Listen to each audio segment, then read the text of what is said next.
Young Turks now has audio, the TYT Audio Network, podcasts of some of your favorite shows and new shows, including one with Nina Turner, former Ohio State Senator. She's going to do We the People with Nina Turner, talking about equality and justice and seeing that through the eyes of regular Americans who are affected by politics and policy.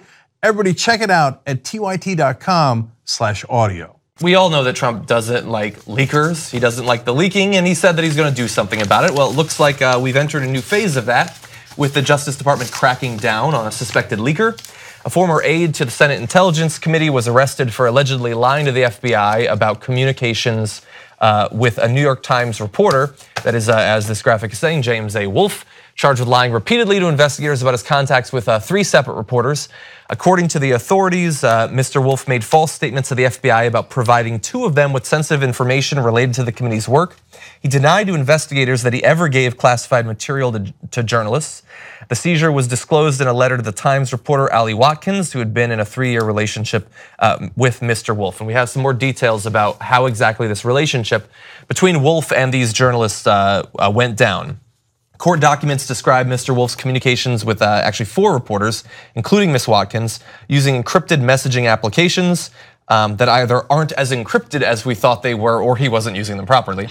It appeared that the FBI was investigating how Mrs. Watkins learned that Russian spies in 2013 had tried to recruit Carter Page, former Trump foreign policy advisor. She published an article for BuzzFeed News about that, about the attempted recruitment of Mr. Page, in which she confirmed the contacts. FBI agents initially approached Ms. Watkins about the relationship she had with Mr. Wolfe, saying they were investigating unauthorized leaks. The Justice Department told her in a letter sent in February that her records had been seized. But that is the relationship that we have the most details about, but it was not the only one. In another case, the indictment said Mr. Wolfe used an encrypted messaging app to alert another reporter in October 2017 that he had served Mr. Page with a subpoena to testify before the committee. And that same month, Mr. Wolfe reached out to a 3rd reporter on the same unidentified app to offer to serve as an unnamed source, according to documents. So there's still more for us to learn about this. We'll have a little bit more later on. But understand that they apparently several months ago seized all these communications from the Times reporter, which is not necessarily unprecedented in recent history coming out of the White House. But it is a ramping up of this war against leaking.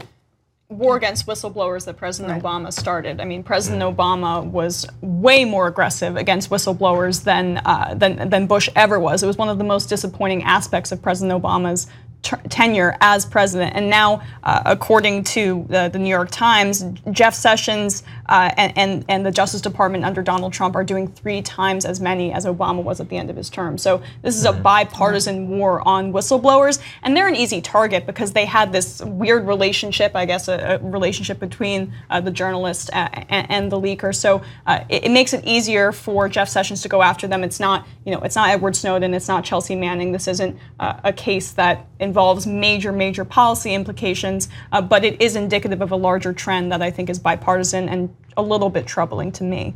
Yeah, yesterday we were talking about how ICE officials have contracted with a company to do widespread surveillance in the United States, in an effort to catch undocumented immigrants. But it gives them a lot of, just a broad power.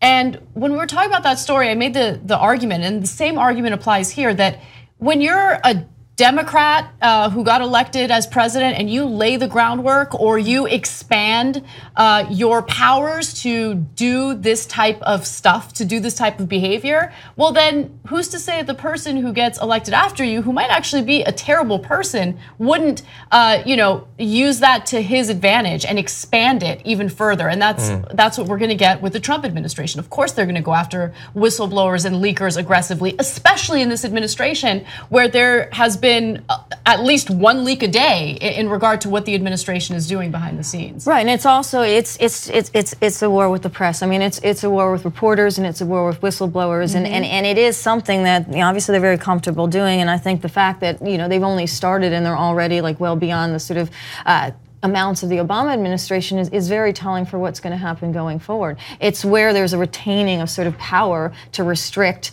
effectively the First Amendment. Yeah, right? Yeah. I guess in a very real sense, I would consider us lucky that they haven't done more since, considering how many times he promised during the campaign to to tighten the libel laws and all of that, and his obviously lifelong hatred for the media, at least the media that's not currently talking to him and about him in the way that he wants. But the depressing thing is the particular type of leak that we had here. So it had to do with Carter Page, which means that this person was leaking to provide information about some of the nefarious elements of Donald Trump's campaign, which means that we can be sure that the right wing is not going to say a peep about this. And they're not going to care about it because they don't want those leaks to happen. And it scares me that our country, so much of the media and those who comment on these sort of things have broken up into two groups where it's either you will report on it only if it's Donald Trump, and you won't mention that up until like the early part of his second term, Obama had done some things like this. He didn't do it in the later part of his second term, but he still did do it at one point. We acknowledge that. Some people will only talk about Donald Trump's offense and not acknowledge the historical precedent for it, and some will only mention this as a route to do a what about Obama thing. That's such a good point. Insane. Yeah. We have to acknowledge both, and we have to keep both accountable. Right. I think you're so right, and I remember, the treatment toward Edward Snowden or the treatment toward Chelsea Manning under Obama's watch was hideous, and it was something that we talked about on a regular basis. And this is not a partisan issue. If you genuinely care about the Constitution and the First Amendment, then you can't be disingenuous and be one-sided in your coverage or in your outrage about it, right? So if you're outraged under the Obama administration, you should be as equally outraged right now considering what the Trump administration is doing.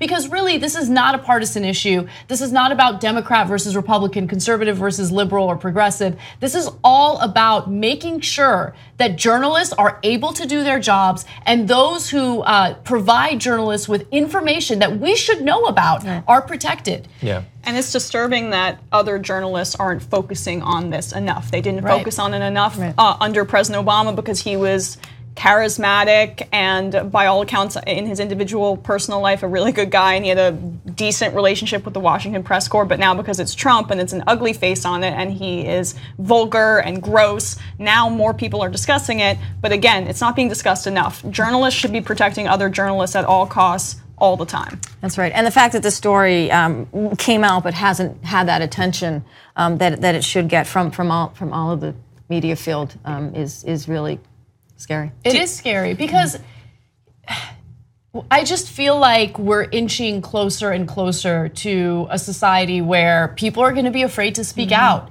The whole point, and by the way, the assault on journalists during the Trump administration so far has been pretty transparent. I mean, he's talked about taking credentials away from people who criticize him or write about him in a critical way. And by the way, we're talking about establishment media outlets like the Washington Post and the New York Times. They don't go out of their way, at least traditionally, to tear politicians apart. Usually they try to be as friendly as possible because they want access to that person. I mean, if we start tearing down news organizations like that, imagine what would happen to independent news organizations who actually do very aggressively criticize someone like Trump.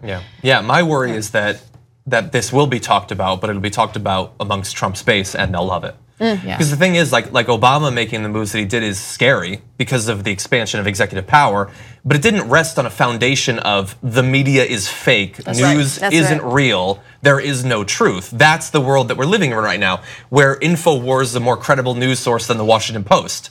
And that's what almost everyone in government seems to believe. And I don't know. Again, I think that we're lucky that we've gotten this far right now without him cracking down more on the press. And I wonder, what will there be left by the time his second term ends, if it comes to that? 2 easy ways to follow the Young Turks. One is hit the subscribe button down below, then you're a TYT subscriber. And second is ring the bell. And when you do that on YouTube, you're notified of our videos.